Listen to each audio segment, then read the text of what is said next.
Hi, and welcome to another Business Source brought to you by Connecting Business, the show that gives you authentic conversations to help your business. There's no smoke and mirrors, just real people sharing their experiences. I'm your host, Lee Nightingale, and today I'm joined by the UK's most hated sales trainer, Benjamin D. Benjamin, welcome. Thanks for joining us here today on Business Source. And OMG, where do I start with this? Where does that title come from, mate? Well, thanks for having me, Lee. It's a pleasure to be here. I always get asked that question: how did you become the UK's most hated sales trainer? I have to point out to people that there is no international body that measures these things. So I made it up. It's just like any marketing strategy. It's all No. made up. McDonald's, I'm loving it. I mean, that's made up, Everything is made up. Marketing. So I came up with the title simply by doing one thing. I looked at LinkedIn and I looked at what all the people that profess to be professional salespeople said. And I noticed one thing in common. They were all leaders. They were number one. They were expert. They were gurus. They were Jedis. It was all about, look at how wonderfully awesome I am. And it suddenly dawned on me, no one wants to be hated. Everybody's on this platform trying to be loved, trying to be liked. And I thought, therefore, I will become the one thing no one wants to be, the most hated. And then once I own that space, no one can take it from me. And that was the strategy. So I therefore created the UK's most hated sales trainer. It makes no sense. And then you read my stuff and you realize, well, he doesn't pull his punches. He's really direct and blunt. And that's it. So it enables me to say what has to be said without people getting upset that this nice, fluffy leader guru isn't coddling them. Right, right. Wow. Oh my goodness. So I guess you did what every other business did. You created a brand for yourself, Yeah, a persona yeah, that was going to have the biggest impact and get the biggest response.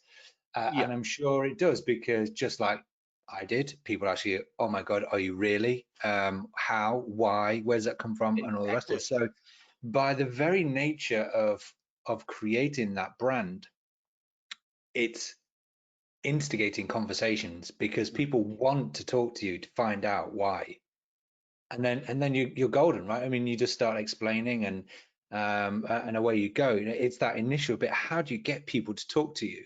Yeah. You either sit there and profess that you're God's gift to sales, in which case maybe most people are just going to ignore you, or Yeah. yeah, you can just see through it. I mean, I get several calls a week, as I'm sure you do, from various different outbound call centers, and Oh, you, yeah. gosh, I mean the training is atrocious. So, Yeah.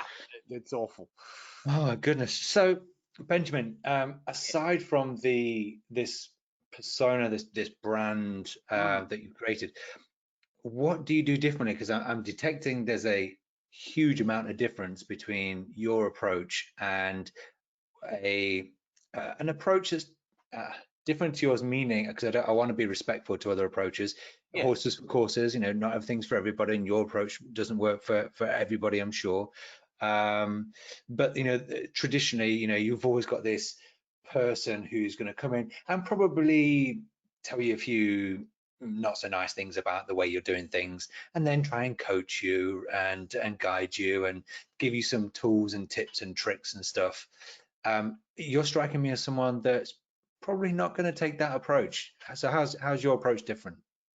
How is it different? I suppose when I started on the journey of trying to figure out what made people good at selling, a lot of people don't know this. I qualified as a barrister in New Zealand. So I Wow. read law and history at university and I qualified. So I was going to be a lawyer. And I asked myself, what makes a good lawyer? What makes a good surgeon, a great surgeon? And then what makes a great sportsman or a great golfer? And when you look at it, you realize one thing they all have in common. They do the same thing over and over and over again really well. Yeah. That is a definition of professional. They have a process that they follow. Lawyers follow the same process, preparing Hmm. for a trial, at a trial, during a trial. Surgeons follow the same process, preparing for surgery, following the surgery, each cut, everything. Sportsmen follow the process, learn the swing, learn the technique, get really good at it, refine it, refine it, refine it. So what makes someone really good is following a process, doing the minutia really, really well, and then what happens is you start to have consistent and predictable outcomes. So that was the first thing I realized. And in order for something to be professional, it has to be systemized, process driven, and it has to be something that you can replicate deliberately and purposefully.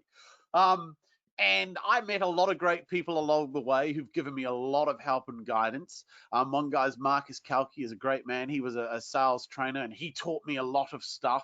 I've read a lot, and I've sat in on a lot, and I've just would watch and observe and listen. And I started to figure out things.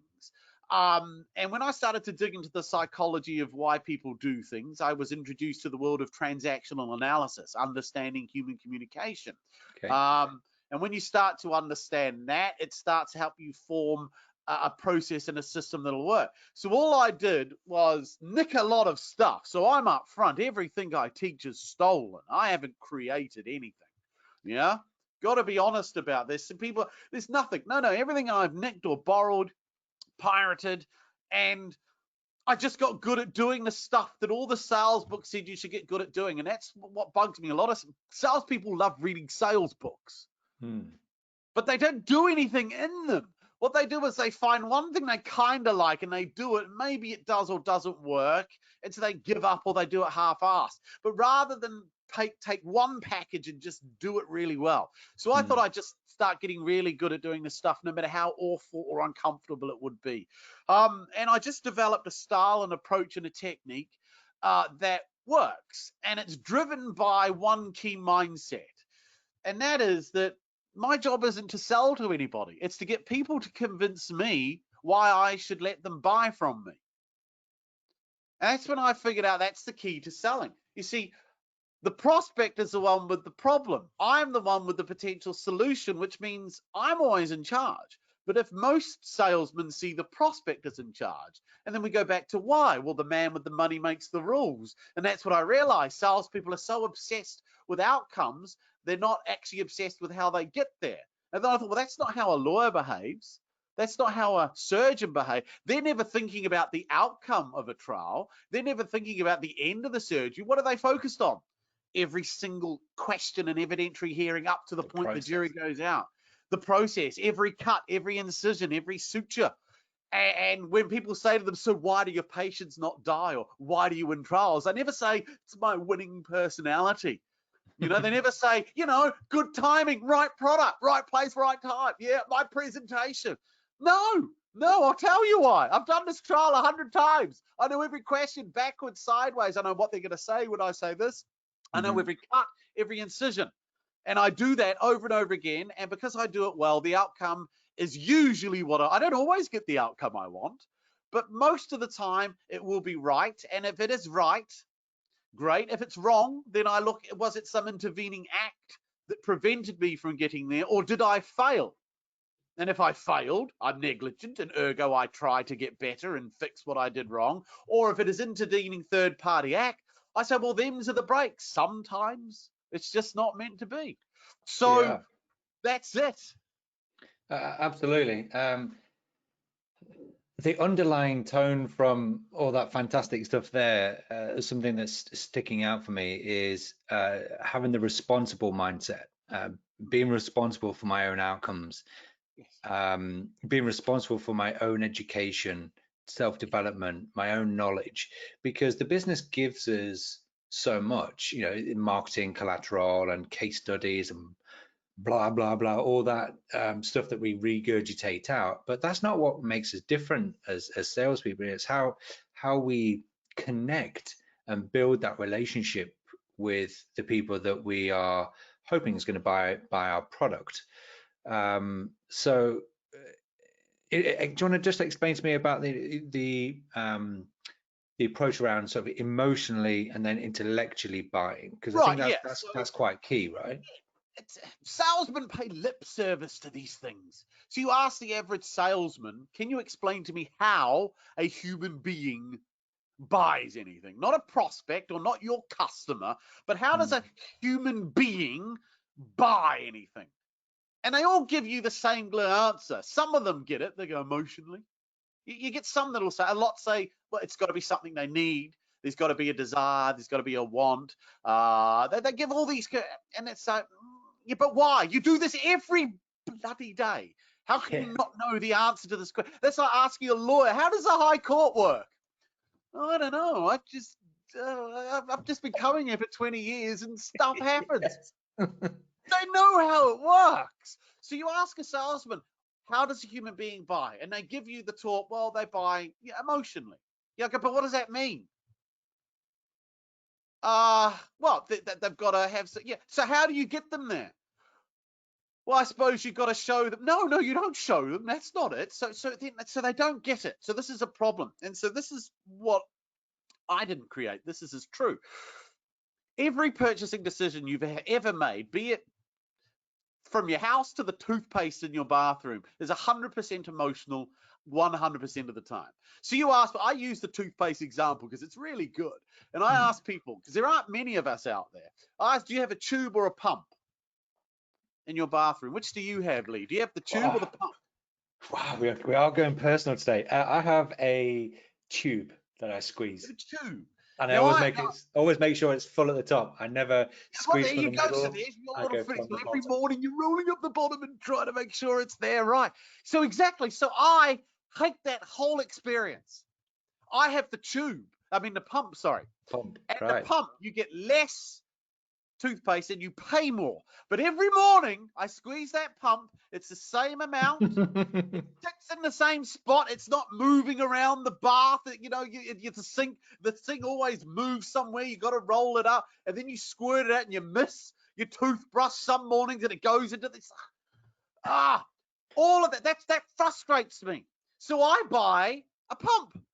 None of that happens. So that is an emotional decision. You buy mint because you don't like the flavors long. You don't like stripes, so you get whatever it is. Yeah. So every purchase is 100% emotional, but then we have to justify it intellectually. Mm-hmm. So just because you want something, you need it, you desire it, doesn't mean you're going to buy it, because there are intellectual reasons why you can't. Like, I don't know, you don't have the money. Yeah, so you're looking at the Ferrari and you want it. I want it. There's that emotional. But intellectually, you can't justify selling your house, mortgaging it, and then going and buying the car. So you don't buy it. So there's an intellectual reason why you can't satisfy that emotion. And the problem with salespeople is they only sell to one. They never sell to both. So if you just sell to the emotion, what tends to happen? You get a prospect, they get really excited. I love it. It's great. Yes, let's start. And the salesman, great, we're in. I'll send over the proposal. We'll get the documents to you. And then about 3 days later, you get that dreaded phone call, and the guy says, look, you know what? We've had a chance to mull it over, and we've changed our mind. And I don't understand. Or you get the other prospect, the other salesman, who gives a great intellectual presentation, and it's brilliantly done. And the intellect guy goes, I get it, it's perfect, it does everything we want, but I'm not interested. What the hell's wrong with you? This will fix your problems, sir. This will fix them. And he goes, no, but I really care. So if you don't get both, you're always going to struggle to sell. So salesmen sell to one or the other. And because they're scared of getting someone truly emotional, because you have to ask better questions, harder questions, tougher questions, questions that may upset people. God forbid we do that. I don't want to upset anyone. Remember, I'm here to be liked. I'm not actually here to sell. Yeah. I'd rather leave this meeting with you saying I thoroughly enjoyed spending time with you and no money than I hated your product and you suck, get out, it's a no. I would rather have option B, the get out, you suck, I don't want to buy it, purely because I don't want to be wasting my time. Well, this is what every salesman says, though. So if that is true, why do they not act like that? This is the problem. You tell me, Benjamin. People pay lip service to these things. They say they'd rather have that. Well, if that's the case, why aren't you going for it each and every time you're in there? Oh, because I'm kind of hoping it won't. Because you're always hoping it'll be yes, but you say, I don't mind a no. But you don't act like someone trying to get the no. You act like someone hoping for a yes. And how you act and behave in a sales meeting will determine how you behave. Wow, gosh. And so that's the hardest thing for people in sales. What I do is when I go into a meeting or I'm on a phone call, what's going through my mind isn't, I hope they like what I have. I hope they see value in what I do. I'm thinking, these buggers better be able to convince me why I can help them, because otherwise I'm off. Hmm. Yeah, and of course, not everyone has the in a polite way, the self-confidence, perhaps, I'll put it in a polite way, that you have. That does take time. But it's But at not the end of the day, confidence. well, I guess belief in your abilities and self-confidence, yes, See, belief there. We get yes. belief. But part of that goes back to what we were just saying about believing in the process and making sure that the process that you're following is the tried and tested approach, and that you've got all your ducks in a row, all your questions lined up, you've rehearsed it all, you know your product inside out, sort of getting that confidence that way. It doesn't just happen overnight, is what I'm No, saying. no, of course You not. know, But it there's comes people back that to, people that just fall into sales. They're straight out of school, and they get a day's training, and boom, they're on the phones. I mean, that kind of person, we can't that's about expect. 95% of salespeople. Yes, You know that. You they're do call realize, centers. with the exception of maybe 10 people in the UK, most people aren't in sales by choice. Yeah, I would Wasn't suspect their so. career, it wasn't what their mum had hoped for them, and it wasn't what they had planned on doing. They had to get a job at some point, and who was hiring? Sales. You look good in a Yeah. suit, you don't dribble during the interview, you're pretty much qualified. Yeah, I guess, and it's it's a role. I'm not going to say it's an industry. It's a role that you can bounce from company to company to company, your Yeah, whole most career salesmen move at the same sideways. level. You Yeah, can just they keep move going at the same level. sideways. Yeah, exactly. Yeah, after about 2 years, they realize they're going to get found out that they're not actually achieving anything. So they look for a new job. Well, they look for new challenges, as they call it. Yes. Yeah. What it So means is I'm going to lose my job within the next 6 months, so I need to find a reason to get out now. it's the, There's no reason a good salesman should ever have to look for a new job unless he's moved city. yeah. I mean, I've worked Unless within you don't. organizations. You've done successfully. You've been successful. You've earned. You've been company's top salesperson. Blah blah blah blah blah. You don't want to go up the management hierarchy, and you probably just end up getting bored. And the money's great, and because you've done so well, you're known with the industry. You can go and work for another company, but again, you're going sideways. You'll become the top salesperson at the next company, and you'll just go through that cycle. Happens a lot within the security industry. You see the same people just jumping from company to company, different tech. Yeah. I see that all the time. But focusing on those people that are probably likely to get very uncomfortable with your approach. So share with me some insights around when you've got into to do training with a group of people. How is your approach met by those groups, and what's the outcome? When I say outcome, I mean the people who get it and the people who don't. What tends to happen there? Okay, well, it's interesting because I deliberately look the way I look for a reason. Everything I do is designed to have some psychological effect. And the key to being a good salesman is for people to believe you're not a salesman. Yeah. Hmm. Because I always want to slide in under the radar. So when I walk in braces in this check shirt and pants on with long hair, I get that look, and I see that look every time. You see the MD will see a look, and they give it this look of, what the hell is this? And what's happening is what they don't realize is that their defense wall is starting to drop, because you can't feel threatened by a guy that you don't think is actually at muster. So it's all part of a game. So when I walk into a room, I've worked with some, big city traders. I remember I turned up to this one trader's office, and the CEO hadn't informed everyone that I was coming. He just put training in their diary. And I Oh rock up, boy. I rock up, and I'm trying to get into this building. So they send one of their guys down, and he looks like something out of the Wolf of Wall Street, and he sort of looked me up and down like I was some, piece of whatever. And it was hilarious, because as soon as I thought it, I thought, "Yeah, well, this will be good." Yeah, Yeah. because he's already pigeonholed me.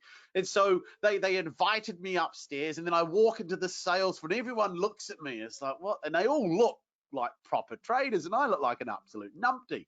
And so they all have to gather in a room, and I have to stand up and introduce myself. And do you know how weird it is to say in front of a room full of people, particularly when I first started? I'm the UK's most hated sales trader. It's a fascinating thing to actually even say. So, and then I start and I present what it is that I do, and I show them. And after these sessions normally go, the first session, it's a taster session, normally goes for 4 hours. And by the end of it, the room full of people that are sitting there hostile to me, by the end of it, turn around and say, this guy's got something. And they all want to have more.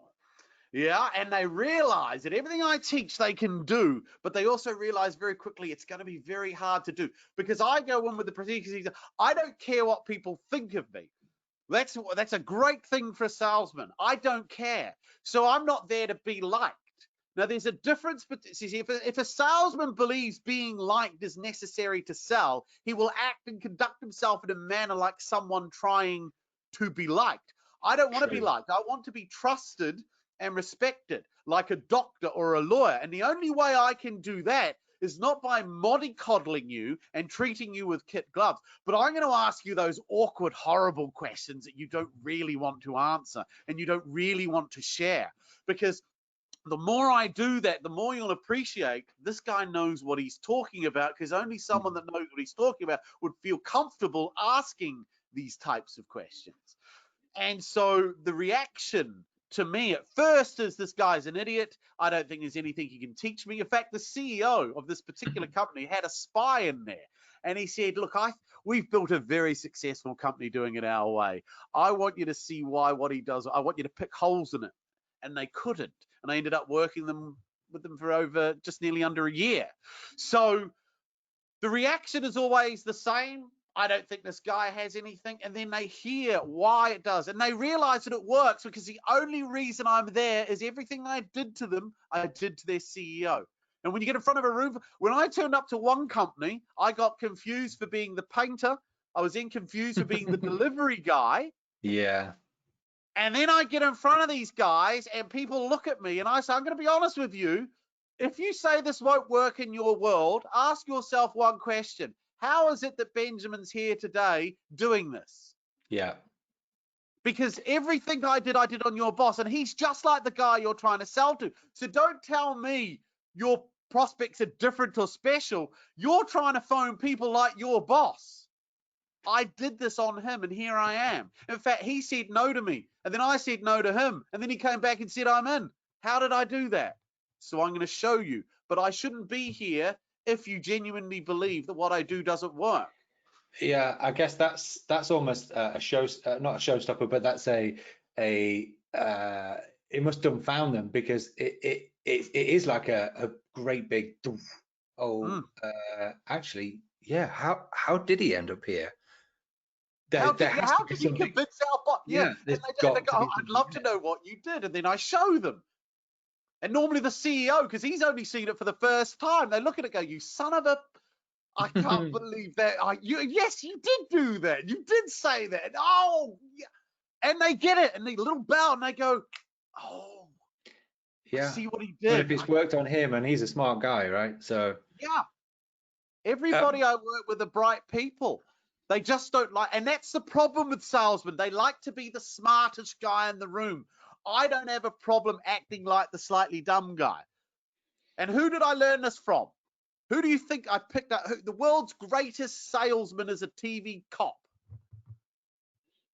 don't know. You've Columbo. got me there. He does. He He gets knows people to who share the the killer information. is. Yeah. He knows the killer, and he knows he's going to get him. Just like you know your prospect, and I know I'm going to get him. I've just got to get them to slowly trap themselves. And Yeah. I don't do that by trying to be smarter than them or acting like I'm better than them. I actually make them help me. I struggle. I'm looking for a pen, and they loan me one, and they get frustrated with me because I keep asking them questions, and they keep thinking it's over. But eventually I get them to where I need them to be. They hang themselves. And Wow. I can only get them there if they're the killer. And that's the beauty. If you're not the killer, you can't get there. And it's the same. If you don't have the pains and acknowledge you have the pains that I can fix, I'll never get you to hang yourself. So only people Right. that need me get to where we need to be. But the net result of that must be that you end up not wasting your time or anybody else's time because you get to a position of knowing one way or the other, is this going to go somewhere? Is it not? In the quickest time possible, being respectful to both of your time. And it's like, look, do you know what? Actually, no, this isn't going to work for you. Thanks for your time. I'm off. And all of a sudden they're kind of left. Oh, wait a minute. Are you sure? It's, um, it's, it's getting salesmen to realize that a sales meeting isn't a Tinder event. mhm. It's not Tinder. This is a business meeting. And the CEO or the MD of a company wants to know by the end of it whether or not it's worth moving forwards with this or if it's not. And I'm the same. I want to know, is there any way to move forwards or not? And because I know there are more reasons for you not to work with me than there are, I'm going to spend my time going through all the reasons why we shouldn't do this. And you're going to argue with me why I'm wrong. And then whatever's left, if you don't argue with me, if you argue with me, is going to be we'll probably work together. But if one of the reasons I give you as to why we can't, you say, actually, that is a good reason. It would need to integrate with our system. And you're saying yours can't. No, it can't. Well, then we can't work together. Yeah, Well, yeah, good. Thank God I did that before we set up the 3-week demo. But yeah. salesmen don't want to hear that. They would rather do the demo in the hope that the one thing they know it can't do won't come up. Yeah, It doesn't work. And so honesty and integrity is key to what I do. I'm so brutally honest with people about how I do it that people actually find it off-putting. I've had CEOs say, I find you very unnerving. I go, why? Well, you're very honest in your yeah, approach. but And yeah, and that's just a style and the way you carry it. But and we're not advocating that everyone becomes Benjamin D and no, good in God, their no. approach. Oh I'm God, not where doing would that. the world be? But we are advocating being comfortable and confident enough to be Mm. asking those difficult questions, but also being open and transparent with the person who is looking to buy your product. And I certainly do that to our own detriment in certain situations where we've gone to talk to someone about what Salesforce can and can't do, or what CRMs can and can't do. And we've gone in and we could easily have won some work out of a few clients, but we haven't. We've kind of said, well, do you know what? Yeah, we could do this, but if you just did this, this, and this with what you've got already, you're achieving the same thing minus maybe this bit and this bit. And if that bit and that bit's not that important to you, then you've got what you need. So Yes, I've taught myself out of business, but in actual fact, what we've ended up doing is talking ourselves into business further down the line because yes. they've respected the fact that we haven't just railroaded them into something and then found out later that we duped them. They've gone, oh my God, he actually didn't try and sell to us. Oh shit, he actually did.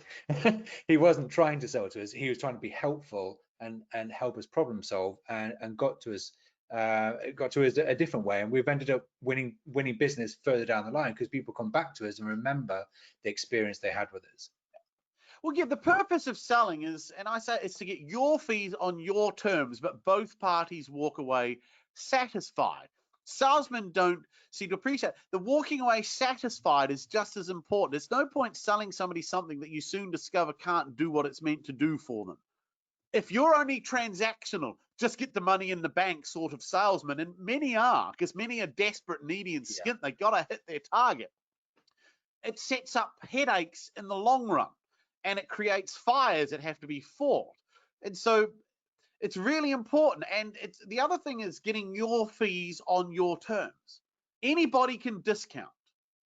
Anybody can negotiate. They're Yeah. different words because they define different behavior. Selling is a word. And if you can't get your fees on your terms and both sides be satisfied, you're not even a salesman.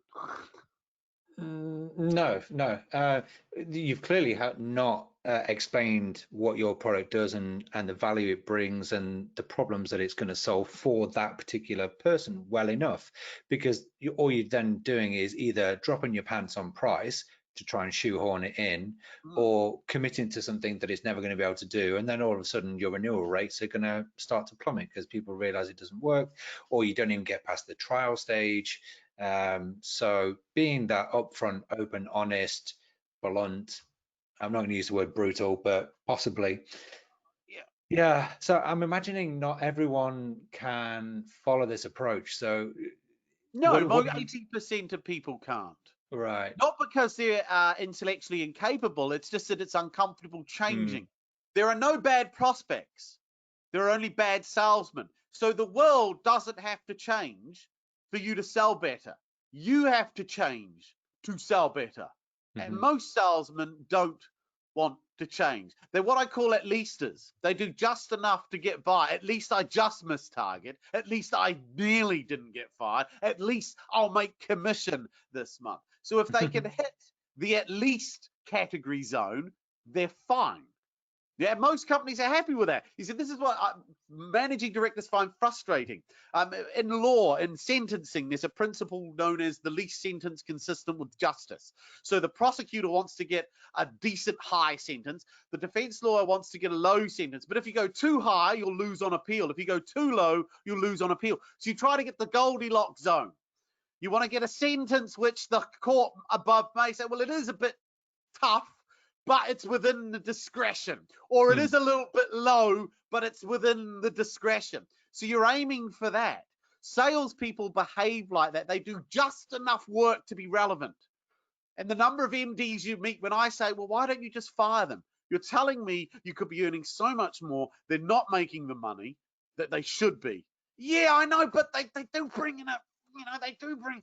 And so they're stuck in between this rock and a hard play. If I get rid of them, then I might not get any money, but and Especially when you've got a product. I'm not going to say that sells itself, but you're selling something where people are contacting you to buy it, and yeah, effectively you've just become an order taker, right?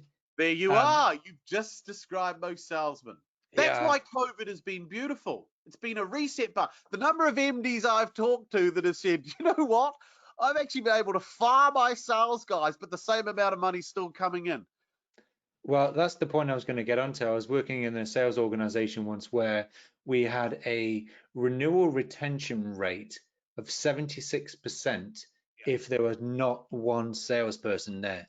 There you go. Most salesmen talk themselves out of a deal, not into it. Yeah. So Yeah, when that's the when problem. we had salespeople that were hitting 60, 70% of target, we were saying, actually, you're doing worse than if you weren't here. Yeah. Which is pretty difficult to do. So they've talked Not themselves for a out of this. salesman. Well, yeah, but interesting. But No, it's true. Most salesmen are order takers. so And yeah, yeah, I was just going to say, I mean that's all fascinating, and I don't want you to sort of lift your skirt up and show your wares no, don't worry. too much. Obviously, we want people to engage with you and Buy my stuff or not.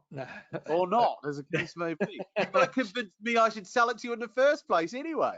Exactly. So obviously this year's been like no other for our generation. You know, we've certainly seen nothing like our parents and our grandparents. Yes, they went through wars and Wars, yes. various things, which is completely different and far more horrendous than what we're going through. But in terms of your life, your day-to-day life, what you're seeing, your business, what does it look like now compared to, let's say, sort of last summer? What Yeah. have you had to do differently? How have you had to pivot? Because clearly face-to-face training hasn't existed Yeah. since March. So how, taking on board your own philosophies, your own training, coaching, guidance, etc., Mm, did you do your own job on yourself? yeah. And what did you have to do to stay current, relevant, to stay needed? Okay. Yeah. It's a really good question. So I've been, I'd say blessed. I could say fortunate. I won't say lucky because that's not true. But COVID for me has been a bit of a sea changer. So prior to COVID, I'd never even heard of Zoom. I'd never done anything on Zoom. I'd never thought of doing any online training. because it was all about in-house. And I was thinking, how do I get across these rather challenging concepts and ideas when I'm not with people? Because I need the interaction, I need the playback, I need all of that. So the week, so I was in London. I think just the week before they announced the lockdown. In fact, I came back a bit early because my fear was, what if they lock me in London? What if you're not allowed to leave London as of tomorrow? So I was in London on business. My wife and daughter had come with me. So we left early. We were supposed to leave on the Thursday, but we left the Wednesday night. And then the following Monday, they announced the lockdown. And so I remember thinking, okay, my calendar went from full to empty, just like that. I remember I went through and cleared out all the emails from clients, no. So I looked at and it literally was empty. And I sat in the lounge on my chair and I said, well, what the hell am I going to do for the next few months? And it did you do what most people did, where you thought, yeah, this will be over in a few weeks, be all right, I'll be back to it? Exactly. I said it'll be over by Christmas. Yeah. So, yeah, famous last word. Wow. Yeah. I sat at my couch and I thought, well, what do I do?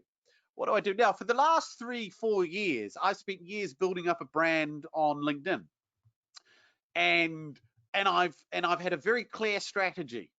And again, a lot of people don't realize there's not, behind this facade of this weird looking hairy guy is a bit of a brain that knows kind of what it's up to. And for the last 4 years, the strategy has been create a presence online where people call you an expert. So I've never once referred to myself. That was the strategy. Because if you have to call yourself an expert, you're probably not one. Yeah. So I had to create. So how did I do that? I would write, just like telephone prospecting, I have to do it every day. So Monday to Friday, virtually for the last 4 years, with a few exceptions, I've made a post. And I only post about what I know. No politics, no religion, no social events or whatever. It's only about sales. And all I do is write about sales. And I have key messages that I just keep repeating over and over again, just in different ways. And my audience isn't salesmen. No, it's not sales managers. My audience, I'm writing to CEOs and MDs. So I spend my life slagging off salesmen, knowing that the people that care about what I do are watching, but they don't participate. They just sit on the sideline. And I knew it would take a while, but then you start to get the emails coming in. Benjamin, I've been following you for a few months now, and you describe my company. Yeah. And so that was all built up. So all the years, so this is all pre-COVID, didn't know COVID was going to happen. So this is all built up. And what happened is when COVID hit, I remember saying, well, I'm going to have to, I thought, I wonder if I could do an online telephone prospecting boot camp. And I thought, I don't know how I'd do it, and I've never done one. I thought, well, it can't be that hard. My fear was, what if I advertise it and no one buys? How do I put myself out there as a sales trainer who then promotes a sales course and no one buys? That was my biggest fear. And then I thought, well, fuck it. Oh, can't say that. Sod it. Yes. Sod it. I don't care what people on LinkedIn, I don't even know them. Who cares? So I thought, I will do it and I'll roll the risk. It flops, it flops. If it doesn't, it doesn't. But I got to try. So I thought, well, I'll start off small, 8 spaces, because if it doesn't fill, fine. And if I do fill it and it bombs, it's not a lot of money I got to refund. So I thought I'll start 8 spaces. They all sold in 2 days. And so I delivered it. Then I had to work. I don't use PowerPoint. I've never used PowerPoint. So I had to figure out how to make a presentation. Yeah. So that took a lot longer than I'd anticipated. If you've never tried PowerPoint, it's not that easy. So I ended up sending it to some kid to do properly for me. So once I had that, I had to deliver it. And I delivered it, and it went well. And so I thought, I'll advertise another one then. 8 spaces, filled. Advertised another one, 10 spaces, filled. Long story short, I just did my 22nd boot camp last week. Every one of them is filled. We're getting up to 23, 24 people every time. The price has gone up because I have a rule. If you sell something 3 times at a price, you up it. With the exception of December 1st, I got a Christmas sale to give back, but that's by the by. That's a quick, cheeky advert. So what I've done 22. I'd say 300 odd people have gone through it. Virtually all of them have left sterling recommendations on my profile as to why others should do it.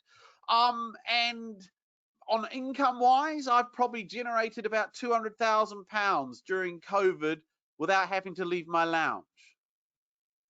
And in fact, I'm going to be brutally honest about this, just so people full transparency. I've effectively been an order taker for the last 6 months. Ah, Benjamin. Because all I do is put an advert on LinkedIn and people go and book.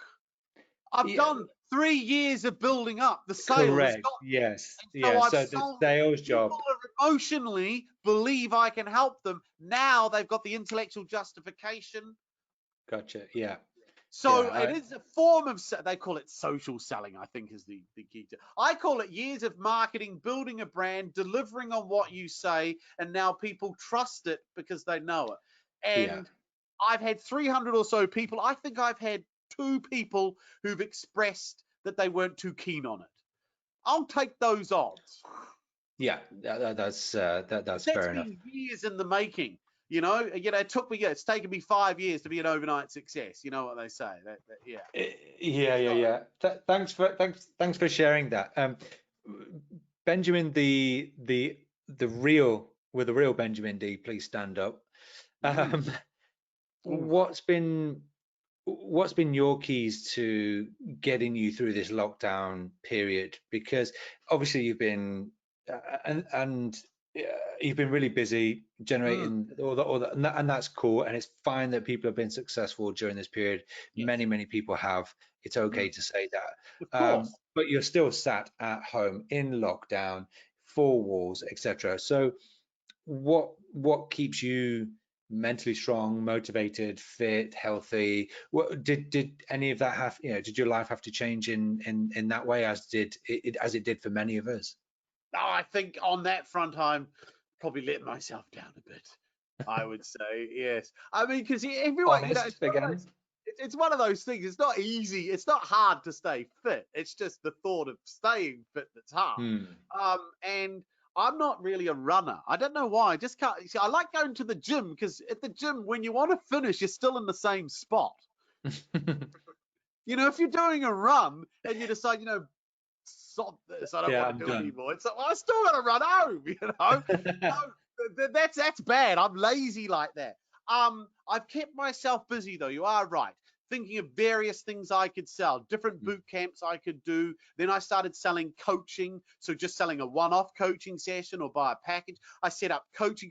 I've been thinking of various ways of taking little bits of money off of lots of people, as opposed to selling in the big ticket in-house 6 to 12 month training. So I've had to adapt. Now, I'm fortunate because I'm a one-man band. I'm my own boss, and I don't have to report to anyone. I can do what I want. So not everyone is in this position. But if you've got a company led by decent people, the first thing I think is, how do we adapt quickly? How do we change? And that's the key to business, survival, adaptation. How can you pivot, as you'd say is the phrase, quickly? And as an individual SDR, maybe not so. You're right. You have that flexibility, freedom. It is very liberating being your own boss. Yes. But when it all boils down to it, there's nobody else doing that selling. It's you. And if you don't do it, nobody else is. No. And therefore the money just stops. This is why I'm very hard on salesmen, because I say, look, guys, you get paid. Most of you get paid a pretty good basic to come in and do this job. Even if you don't kill, you still get fed. I'm the opposite side. I do literally everything. I do the invoicing. I do the delivery. It's just me. My wife doesn't even help me, because I'm a bit of so I do everything. So I have no sympathy for salesmen who get paid 40K a year, but are then too chicken to pick up the phone and prospect or make excuses. No time for them. No, I understand.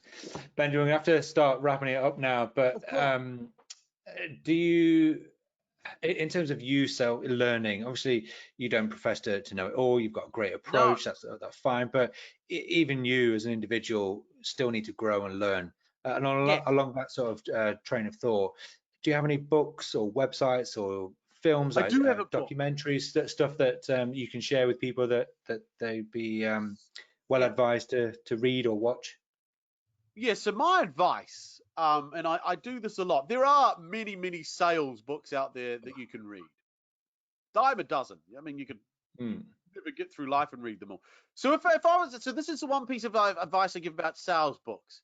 If you're gonna buy a sales book, buy one and just do everything it says. Just get good at one. If you get good Yeah, at spin, you'll be good. If you get good at the Sandler methodology, you'll be good. If you get good at Grant Cardone, you'll be good. If you just pick one and get good at it, you'll be nail it. fine. So Yeah, that's the first thing. So don't keep reading all these books and say, oh, that's a lovely idea, or I quite like that. And you have this intellectual, ooh, no, apply the bloody thing and yeah. make it work. So that's the one advice on sales book. But I don't push people to sales books. You see, in order for you to get better at selling, you have to understand why you do what you do and why you feel the way you feel. So I push people to books about psychology, understanding your feelings and how you react.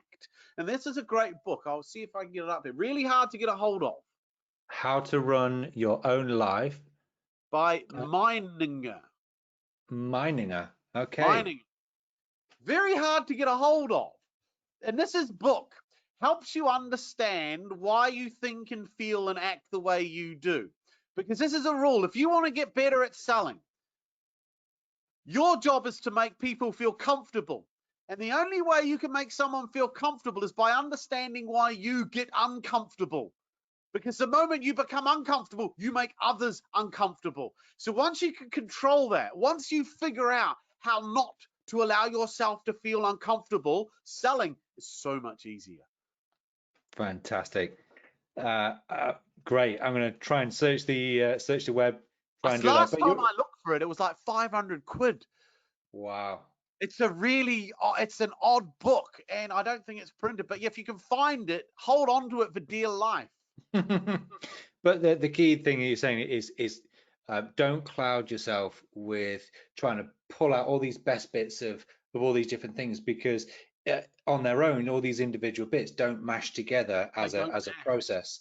They don't know. Pick a Stick process to and one, run with it. follow it explicitly Follow to it. the rule for a Yeah. set period, and if it's Yeah. just not working for you, then change, but commit to that one. Well, the first thing, if it's not working, is ask yourself, well, what's wrong with me? Because Yes. think of a sales book like software, and your brain is hardware. Doesn't matter how good the software is. If the hardware can't play it, Yeah. it'll never work. So it's a hardware issue. Most salesmen have a hardware problem, not a software problem. Plenty of software. It's the Yeah. hardware. And this book will help you rewire the hardware. Rewire the hardware, and you can play better software. Fantastic. And with that, Benjamin, thank you so much. You're welcome. I've really enjoyed this. I knew it was going to be a roller coaster, and you haven't disappointed, as I'm sure you don't during your sessions with your clients. So thanks again for taking the time to be with us today on Business Source, and we look forward to seeing you all and having you all on the next episode.